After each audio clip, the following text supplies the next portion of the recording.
40 of my friends, suicide, overdose. The day that she took her life, she posted a photo of herself on the beach, and that person is dead because of what they did, and they're still making money off of it. Last time I looked, around 500 people have died of overdose, suicide, and murder, or her to tell me stuff that she was doing with other people and pretending like that was arousing to me.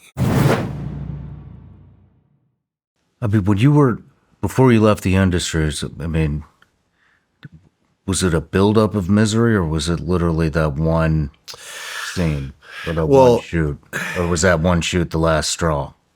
That one shoot, that last shoot was the last straw, but it was, the relationship.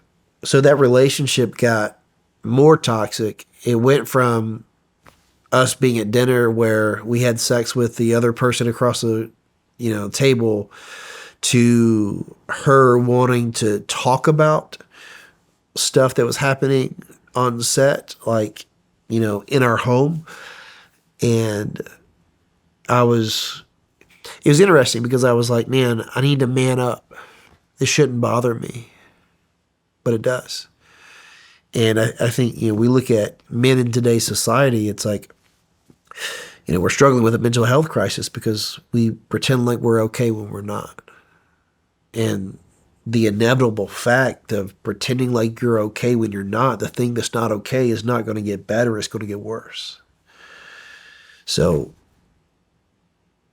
I allowed that to be part of our relationship, or her to tell me stuff that she was doing with other people and pretending like that was arousing to me. And I think, again, just like further and further compromising like myself as an individual and suppressing reality led to combustion, internally.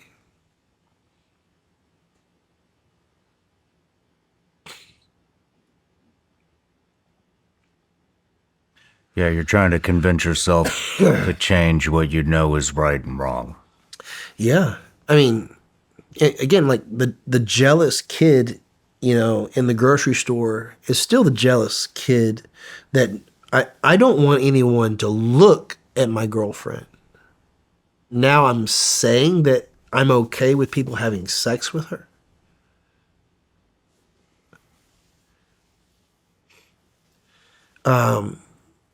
But yeah.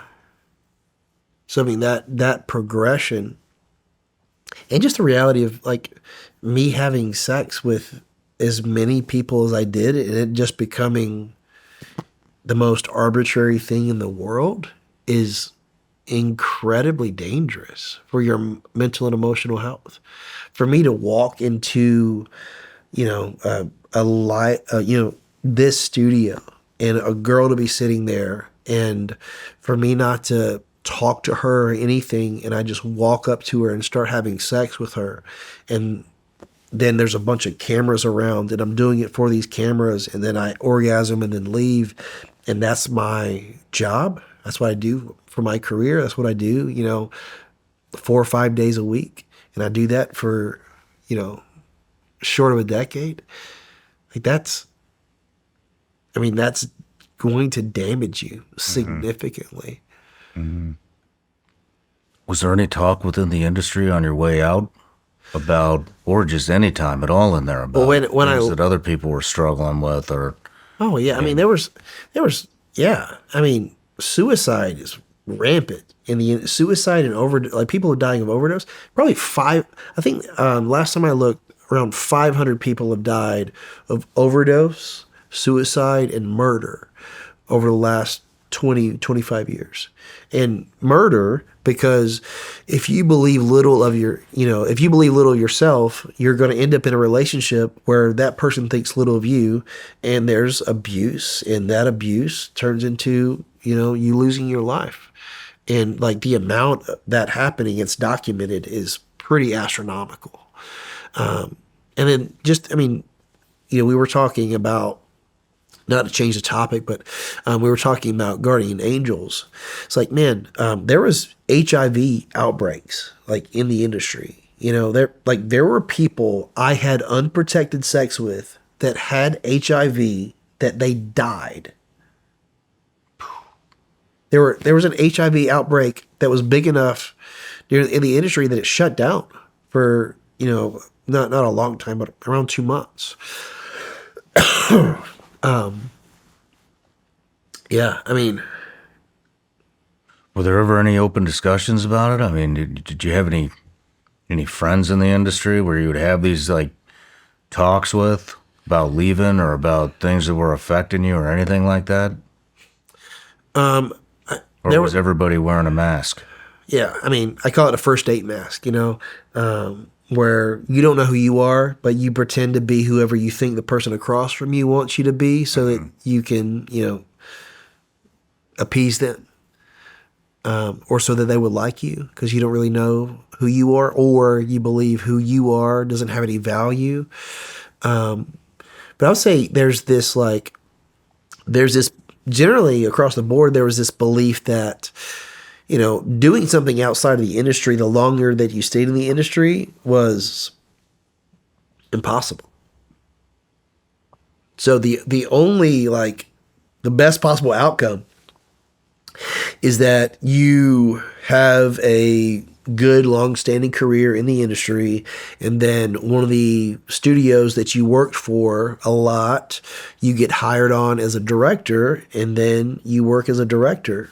You know, that was the next hopeful progression, because not being in the porn industry wasn't an option, because being in the porn industry meant you couldn't do anything else.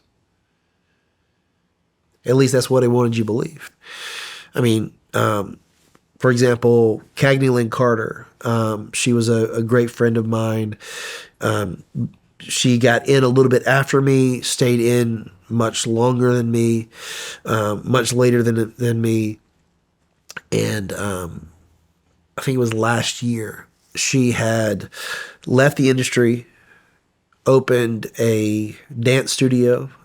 She was like a ballet dancer, like in her teens, something she still was passionate about, and she opened up a place. But everyone around her was like, you can do whatever you want. You can say that your name is whatever, but I know who you are. You'll never escape from that. You'll always be that person. And she tried really hard, and it's so sad, bro, because she took her life. And the day that she took her life, she posted a photo of herself on the beach saying, "I'm free." But what's true is she was in prison.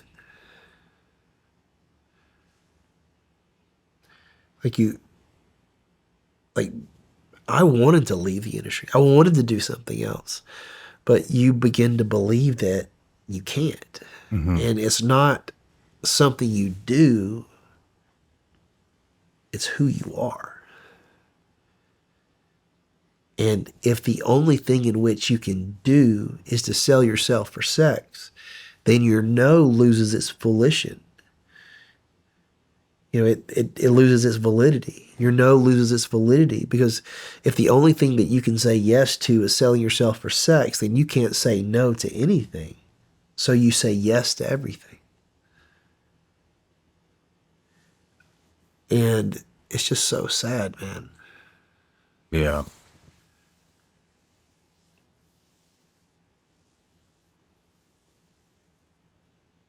I mean, just to think it, you know, I was sharing with someone, you know, there's, you know, 40 of my friends, suicide, overdose. Those porns are still there.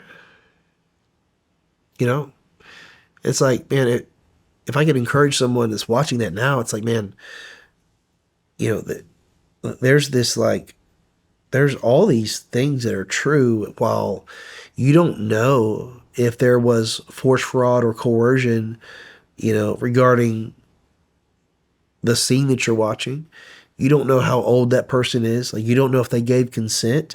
And and then in this situation, what I'm saying is you don't know if the thing in which they did caused them so much pain and hurt that it led to their death, and you're partaking in the thing in which caused their demise, and you're extracting pleasure from it. And that person is dead because of what they did, and they're still making money off of it.